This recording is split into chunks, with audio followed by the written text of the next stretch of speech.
There was a podcast, a very strange, enchanting podcast, where two guys watched the VHS for Moulin Rouge.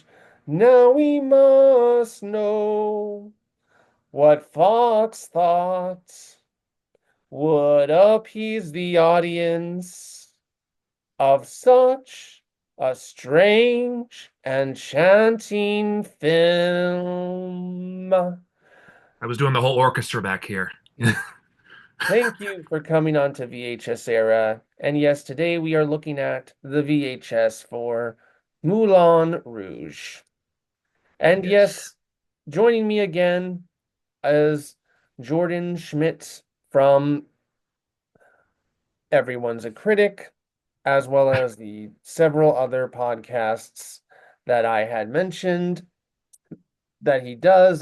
Jordan, for people who may not have remembered, if you could just list them all again. Absolutely. I'm on That's Not Quite All Folks, a Looney Tunes podcast. That's been going strong for a good 5 years. I'm on Varicon Video, which is a movie podcast about movies from the video store era. I'm on a forthcoming podcast that I really can't really divulge much, and I'm on the Yearlies, which is a podcast video thing where me and a couple of my old college friends do brackets about video games and movies from a given year. And all of those, in addition to the various video essays and other random things that I'm doing, in addition to this lovely program. Now, last time on VHS Era, we covered The Wizard of Oz, a movie about a naive simpleton who goes into a magical world and is pursued by a mustache twirling villain, both metaphorically and in this case and maybe in this case literally Did villain, Margaret Hamilton have a mustache I'm not aware of? uh who is trying to make their dreams come true, but said villain is trying to stop them. Now we're covering Moulin Rouge, a movie about Yes. a naive simpleton who goes into a magical fantasy world where a, this time literal, Yes. mustache twirling villain tries to stop them from having their dreams come true. And I don't know, because you already met Jordan on the Romeo and Juliet podcast.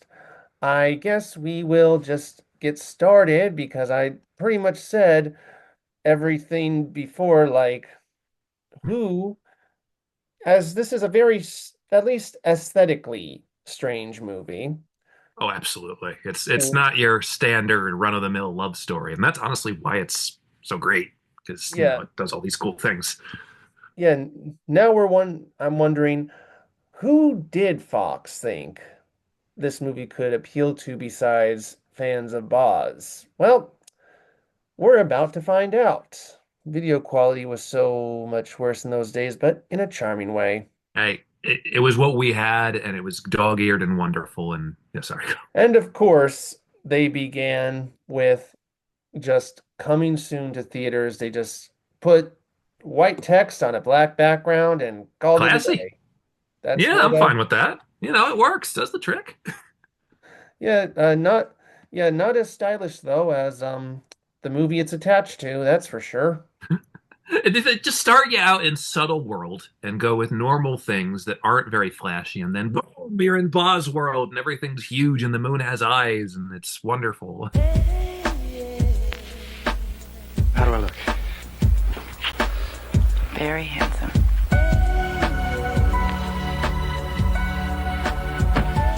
Oh, okay.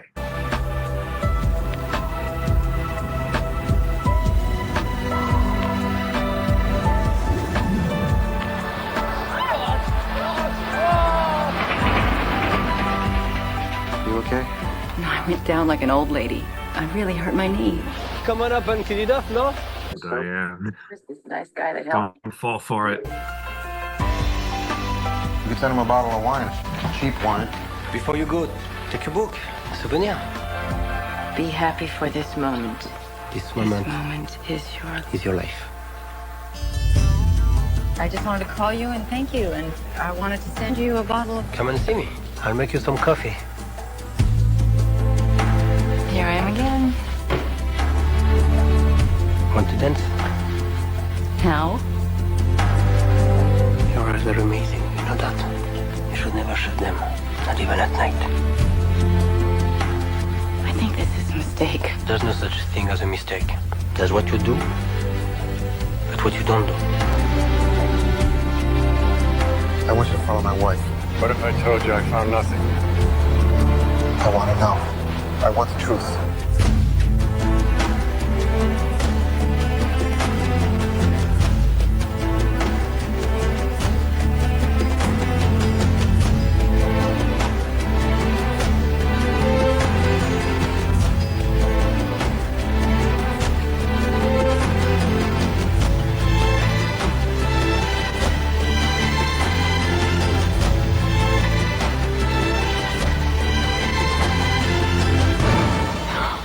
What did you do?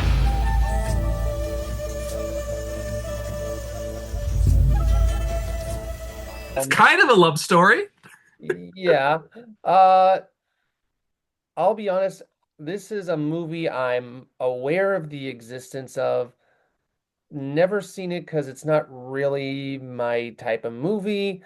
Um, again, just there's like, meh, it looks okay, but it's not really my type of movie. I mean, think the only movie from this director specifically I've seen is Fatal Attraction, which I saw for Okay. I helped make that.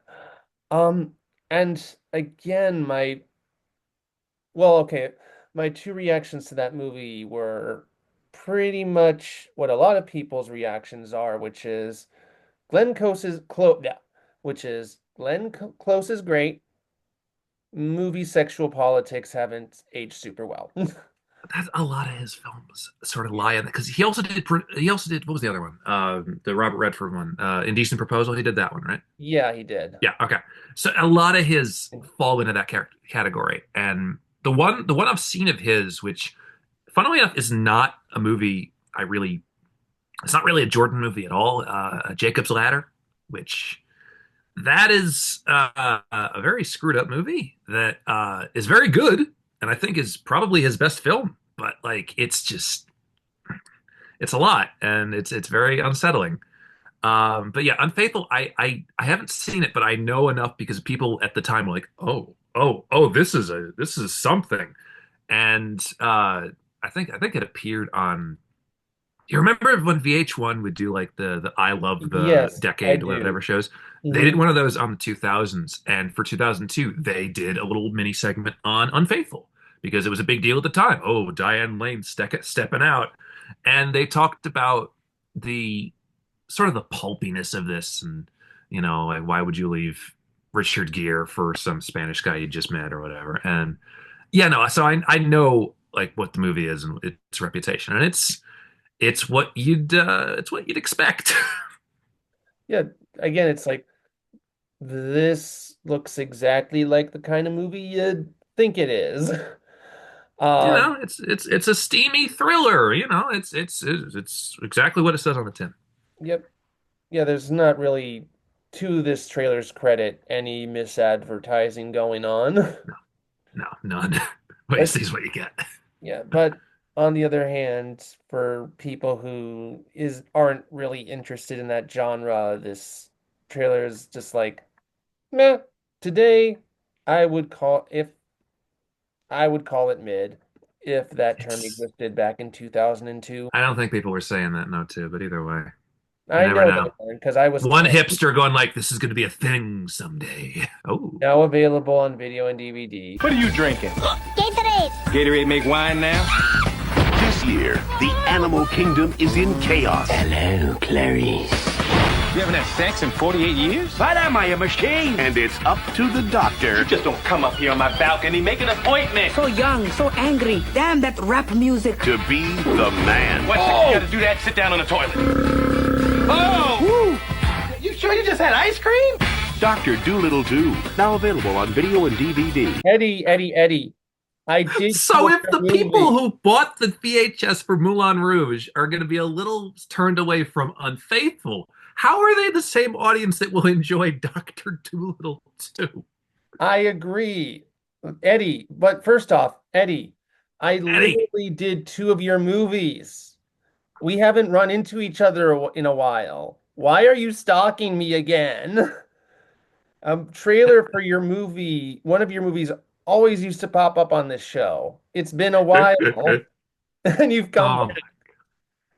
Here's a movie. him in this era, like he was just like, all right, we now know me and the kids movie work. Let's just keep doing things like this. Yeah, yeah. Second thing, um, I'll be embarrassed to admit I have seen this movie. Not only did So I have I. see this movie, I saw this movie for my ninth birthday party. Okay, there you go. I don't remember much about it other than it was about a bear. For some reason, Yeah. all the animals teamed up together in the end, and like they were like teaming up with animals who weren't even around them. I don't know how that worked. Thankfully, I blocked out that Jeffrey Jones played the main villain. Oh, okay, great. Yeah. Again, the first one, at least you have like a good actor like Oliver Platt playing the villain. Like, that's great. But no, yeah. Dr. Dolittle 2, I have seen it. It's been literally 20 years, but I remember actually a lot about it because I remember that the story is about Dr. Dolittle trying to get a bear voiced by Steve Zahn a mate. And I think there's also concurrent to a plot line about his daughter starting dating. Okay, yeah, I It's do. amazing that I remember that much from 20 years ago. Now that you mention it, I do remember those two things. Okay. But yeah, it's just like first we get generic thriller trailer, now we get generic kids movie trailer, topped with like the most go-to. You need a reference for adults joke in a kids movie. Of course, it's Hello, Clarice. Yeah, they did that a lot in this era. And there's also like a requisite fart joke in that trailer as well. So they pulled out all the stops. Yeah, the only stop they didn't have is how dare you come on the day of my father's on my yeah, how dare you come on the day of my daughter's wedding joke. That would be a different movie if it was his father's wedding. Yeah, Yeah, no, that, no, I think that's probably they would make that joke probably in the movie. They just probably wouldn't show it in the trailer. It's like let's keep some of the surprises for the film. yeah. But yeah, there's not much to say other than do I need a restraining order against Eddie Murphy? And B, the this is a movie I saw for my birthday, did not really stay in my mind. I know I've seen the first two Eddie Murphy Dr. Dolittle movies, and the only thing I can even think I still even remember about those movies isn't even Murphy himself. It's Norm Macdonald Dog. Look, I was faking it, okay? I feel fine. Just don't let him stick that thing up my hell. First one is close to good. There's some good things about it. It's not perfect, obviously, but Yeah. like there are things that I can see why people went and saw it. The second one, it's not great. Yeah. You know, that's weird about the Doctor Dolittle sequel. I actually now do remember this as a kid thinking, I'm glad it's coming back. where's the Chris Rock guinea pig? Now what? The Chris Rock guinea pig asked for too much money, I believe, Probably. or he was busy shooting like Pootie Tang or something. I don't know. But yeah, I did find that weird as a kid. And again, like the guinea pig was a major character and like just gone without an explanation. Yeah, they had enough in the budget for Steve Zahn and Norm Macdonald, but not for Chris Rock. My heart loved him. this night. The love story of all time Juliet! is happening Romeo! Thou art a villain! in our time. Leonardo DiCaprio, Claire Danes, William Shakespeare's Romeo and Juliet. We just talked about that movie, and now there's a trailer for it. Again, while I may not like the movie itself, I'm like, well, that isn't false advertising. It's No. truncated version of the movie. That's what this trailer is, including DiCaprio's blank looks. It basically says if you like this amazing feat of self-indulgence, you will probably like this other one. Or, in case you didn't already own it. Yeah, and it's smart, like, hey, the director of Moulin Rouge directed this popular movie as well. Why don't you go and get it? I thought it was going to be the trailer for Strictly Ballroom. Yeah. Well, I guess the problem is, most people, because it was more of an indie, haven't really heard of Strictly Ballroom. Well, that's the kind of thing I thought they were going to be like, because that's what Fox would do. They'd be like, okay, now that Moulin Rouge is being bought, why don't we funnel some of the attention over to this other one that we hopefully have the distribution rights for? Buy this one on VHS. Yeah, that would have been smart, but I guess the thing is, studios look at already marketing what's popular and not Right. trying to Romeo and Juliet. actually market stuff that could become more popular. If you just gave more attention to it, and they're like, well, this movie already has its fans, might as well just market that one as well, and it's from the same director. Yeah. Also about a forbidden love story. Yeah. And we mentioned earlier in the Everyone's a Critic review, that DiCaprio and Dane's chemistry, well, in my opinion at least, wasn't that great. That's one thing that Moulin Rouge has going for it. Kidman and McGregor are way more assured, or come off way more assured in the style of the world they're in, and it makes their chemistry way better as a result. Absolutely. I think that the two of them, like where we talked about how DiCaprio and Danes are sort of like the weaker part, despite the fact that they're above the title, I think McGregor and Kidman make the love story work. And I think that they, so much of this movie works because of them, because of their commitment, because of how earnest they are. And, you remember them, you remember this movie, you remember them, especially Nicole Kidman. Hi, Daddy. You're supposed to be in bed by now. I can't sleep. I have mental problems. Oh, I see. What kind of mental problems? Highly neurotic. Oh, I think you've been in my study. Elizabeth, my name is Dr. Conrad. I'm a psychiatrist. She's been in and out of institutions for 10 years. I know that you're in a lot of pain. 20 different hospitalizations. Nathan, she needs you. Because nobody's in this place without a reason. You want what they want, don't you? What, who wants? Where were you tonight? I was working. That's gonna cost you. 1 hug, 2 kisses. 2 kisses? 1 kiss? 2 kisses? Jesse, come on, let's join the downhill racer. I heard that. Honey, you were dreaming. I didn't say anything. Good morning. Good morning. You think she's still sleeping? I don't know. Jesse, come on, breakfast is getting cold. She knows better to go outside without asking us, doesn't she? Jesse, get in here right now. Hello? What's your worst fear, Nathan? Who is this? We have your daughter. I want something from your patient. She has a 6-digit number locked away in her troubled mind. I need that number. You need your daughter back. No! Pick up your wife before she breaks the other leg. I can see you. I like the view. Wherever you go, you will be watched. I can hear you. Rule number 1, don't say a word. Now, tell me you understand. I need you to help me. No, please. To can't just flick a switch in the girl's head. The answer's right in front of you. I will get you the number. Just get her back. Gonna get rather close. Rule number 1, no more clock. Being brave again, Nathan. Rule number 2, no more phone. Is it a telephone number? Nope. Is it a code? You want what they want. Is it a place? Nope. Your father let us both down. And they're gonna kill her. What is it?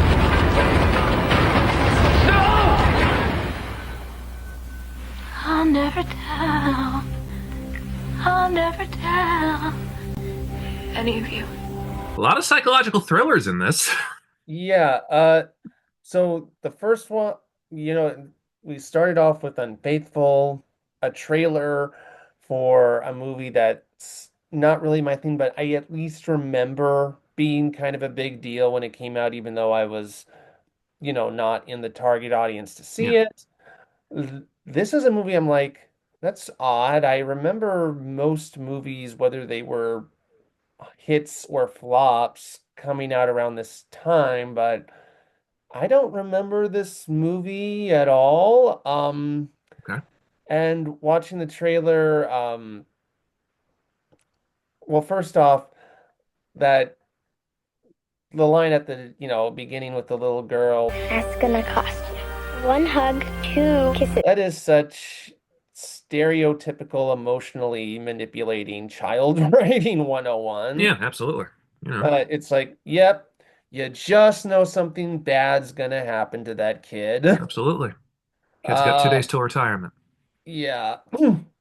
And it's like, again, it's like, oh, the daughter's kidnapped, and now he has to go find find his daughter and save her. It's like, yeah, it goes into the most predictable uh, uh, journey you'd think this type of movie would go on. Brittany, him and the relationship between Brittany Murphy looked like it might have been interesting for like a second. You want what they want, don't you? But if this trailer is anything to go by, it almost seems like Brittany Murphy's character is just a kind of a plot device, Yeah. to either help or hinder him get his daughter. And speaking of that, I find it funny that her name's not in the trailer. Like in 2001, Brittany Murphy was a fairly big name. I think she didn't become a big name again until around '02. I think. Yeah. I think she had a dip in popularity, and then by '02 she was sort of a little bit bigger. Yeah, you might be right about that. It's hard to remember but I do, now that you mention it, vaguely remember there was a period where it seemed like she was just popping up and everything from like around '03 to '04. Absolutely. Yeah, and then like in the mid 2000s, like that period just kind of stopped. Yeah.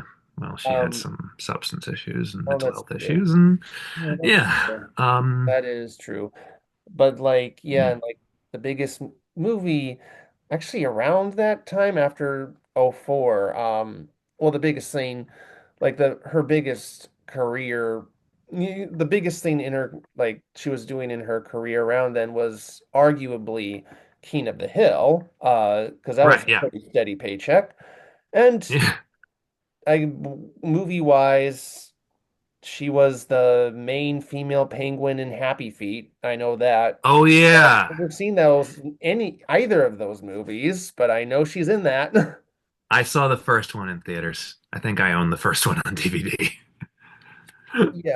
Um, Yeah, but and then, unfortunately we saw what happened later, but yeah, it's just like, but honestly, that movie just does not look as thrilling or intense as I think it thinks it does. It just looks very kind of predictable and dull.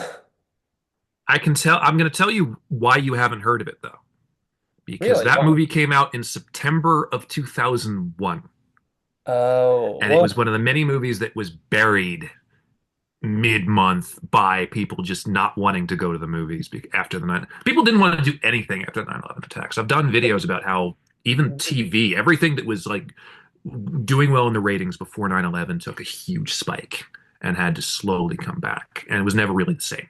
And box office figures, it took until I would say no until Harry Potter or like people say Zoolander saved it. It was really just Harry Potter eventually that saved it. Yeah, That actually, Zoolander originally bombed because it Yeah, came it out in November. slowly came back up. And Ben Stiller likes to own the narrative and say, "Well, my movie saved it," but um, it's not really that simple.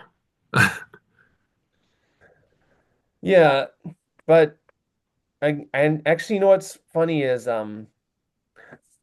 I listened to this podcast called Scott Hasn't Seen. Okay, One of the movies they just covered was Sweet November, which is another movie that got September released 2001. by September 11th. But from how they described the movie, I don't think I'm missing anything. Again, never seen Sweet November. Me I, neither. yeah, I don't, after listening to their podcast, I don't think I will. It sounds like a very terrible movie. But have you seen Don't Say a Word? I haven't, but again, this is during Michael Douglas's 15-year psychological thriller period. And it seems like at the tail end of that and the novelty was beginning to run a little thin. Like honestly, it peaked with stuff like Basic Instinct and The Game and cool stuff like that. But he was doing stuff like A Perfect Murder and this and it, I don't know. I feel like this is like it. I don't know if it completely rationalizes its gimmick. Maybe I'll put it on one of these days, but it's not exactly high priority. Yeah, I don't think it's a high priority for most people. I, Yeah, I mean, I'm sure it's like available for streaming somewhere. if you know But where to look. Yeah, yeah, but I'm sure like again, sounds like to be fodder. yeah, I don't know if many people are really looking for. And then I'll find someone in the comments saying, "Don't Say a Word's my favorite movie. How dare you?" There's always somebody. Yeah, there's always somebody for every movie. Find it. Experience it. Got it? Good. Hold on for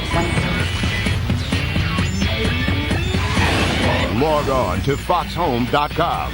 It's all here. What is this place? The latest Fox releases and your favorites from the past. That's what I call a close encounter. Titles to talent, sweepstakes and contests, trailers to trivia. Whoa, baby! I have made fire! Find it or buy it at foxhome.com. Do I have your attention now? If you can't find it, Do I look like somebody who tried to trick you? you're not looking. That inspiring. But you know what? Yeah. Here's something I've always noticed about these whenever they've popped up on this show that I find interesting is that they'll have movies that bombed even when they came out, and they'll place it alongside movies that have had like a huge Yeah. cultural impact or movies that were hits. Like in that commercial, we saw clips from Bedazzled, which was a bomb, and Planet of the Apes, which 2001, which was actually a hit at the box office. But doesn't exactly have the shelf life that even the newer Planet of the Apes have had. Yeah, and is also like was considered a critical disappointment, and a lot of people didn't exactly love it. I do kind of find it interesting what like they're just trying to sell everything, get everything out. Yeah, just I clear out the inventory. But even stuff like stuff like they thinking, oh, this is going to age so well. Stuff like Big Mama's House and I think Thomas Crown Affair and things like that. I I will say this. You know what? Big Mama's House, I'm not a huge, in general, fan of Martin Lawrence. I think he's just kind of okay. Like he's not like Yeah, the unfunniest guy in the world or anything, but it's like no, I've never really seen a movie of his or and had a strong reaction to it. It's just more like, that was a movie. yeah, Uh, but yeah, but going back to my main point, I will say this, I'll kind of defend the 90s Thomas Crown Affair movie a bit. It's not like a favorite of mine, but it's like it's a fairly fun, sexy, romance action thriller. I mean, Admittedly, I haven't seen it, but it's kind of on my list because Pierce Brosnan doing like Bond adjacent but not full Bond stuff in that era is honestly fascinating to me. yeah, it's like, you know, him and Russo are sexy, have decent Good. chemistry.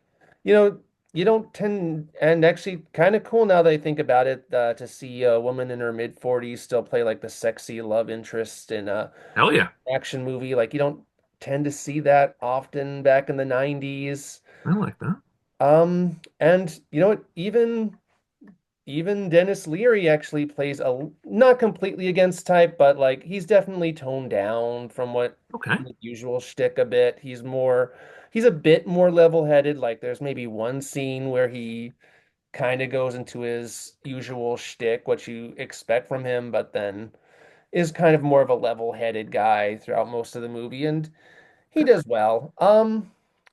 So, but yeah, this isn't about the Thomas Crown Affair 1999 or about Planet of the Apes 2001. It's just about a website Yeah, to sell Fox's movies in general, and it's the kind of thing you'd expect on a DVD around this time. absolutely.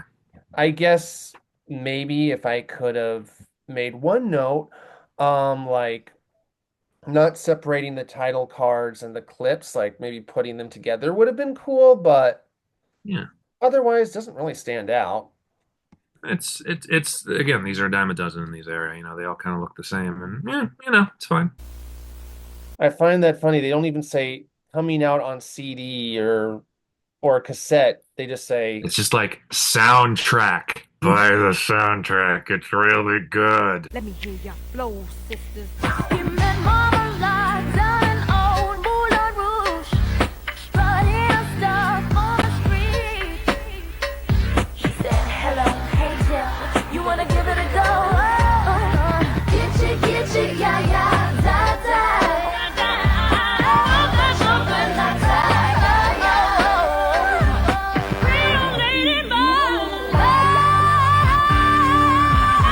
a soundtrack commercial where I finally have something I can talk about. Because every time something usually pops up, I'm like, well, they're all the same pretty much. There's nothing to really say. But The soundtrack, though. yes. But here I'm thinking, okay, you're a musical, you're promoting your soundtrack, but instead of showing clips of the songs in the movie itself, you're just showing the Lady Marmalade video, and that's it. Yeah, yeah. Because that I think is a big enough hook at that time. It's like, okay, you're hearing the song on the radio, you're seeing it on MTV, you want more sort of inverted kind of like pop songs and things like this uh, than buy the soundtrack. And they don't need to. I mean, you see some of the big names on there. There's some Beck, there's some Fatboy Slim, there's some David Bowie, and I actually I think the soundtrack to this one I mean I would put the Romeo plus Juliet soundtrack above it, but this soundtrack in particular is actually really cool. There's a lot of really cool ideas they're playing around with on this. Yeah, I guess I just do kind of find that funny though. It does also kind of harken back to a day where like again, uh every movie, regardless of genre, had a soundtrack and with big Yeah. names attached to it. But Music inspired by the movie. What a time.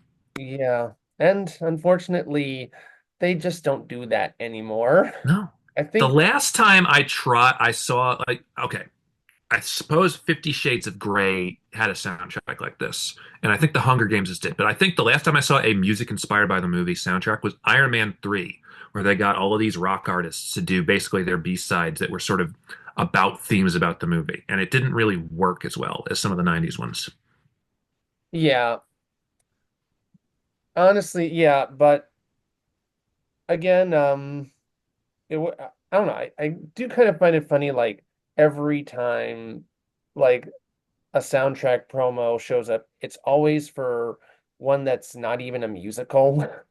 Yeah, And every time I cover a musical on this show, or almost every time, there's not a soundtrack promo. That's here it interesting. is. Yeah, but and then it's here it is, and it's actually the CD for music inspired by the movie, not music from the movie.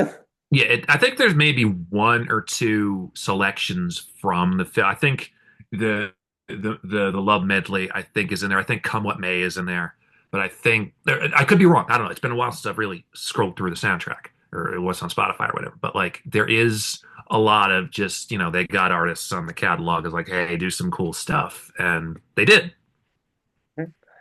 And next, and now, uh, after the movie, there was a show. Sorry, after the movie, they actually showed the video for Lady Marmalade. Now, Absolutely. we will be reacting to the video, the actual video itself, but unfortunately, I'm not sure we can actually show it here without getting a copyright strike, though. There's a reason that video is iconic, whether you're talking about the original or the Mad TV version. Yeah. I mean, Yeah, that was one of those where, look, obviously, it's one of the things that it's weird because people can talk about that separate from this film. Obviously, it wouldn't have happened without the help of this film, but also it's a very good picture of where pop music was at that point. I mean, you can talk about if this were a music podcast, you'd really talk about who fit that song more than others. I think Christina Aguilera fits it a little bit more than somebody like Pink, but as a spectacle of the time, as a ode to what was working in the 2000s era. I think it's just a really cool. I'm glad it exists and it actually works for the most part as a cover. yeah, like again, to someone whose ears are more untrained to music, I'm just like, their voices all seem to clash well together. Yeah. The sets are great. Oh yeah. The costumes great. It's a great, just visually great looking music video, well edited. Uh, really does do its job well in just presenting the song. Um, Yeah. It does it. I see what it's trying to do and it does it really well. yeah, Yeah. yeah. I know that Baz has directed a couple music videos. I don't know if he directed that one. I can check real quick. Let me I wouldn't be just surprised if he did. yeah, I feel like he would have. Let me just make sure, always check your sources. But I don't think so. Hey, It's well, not saying, but all right. all right. Well, yeah, that is and like a great place for the VHS to end. But what about the rest of it?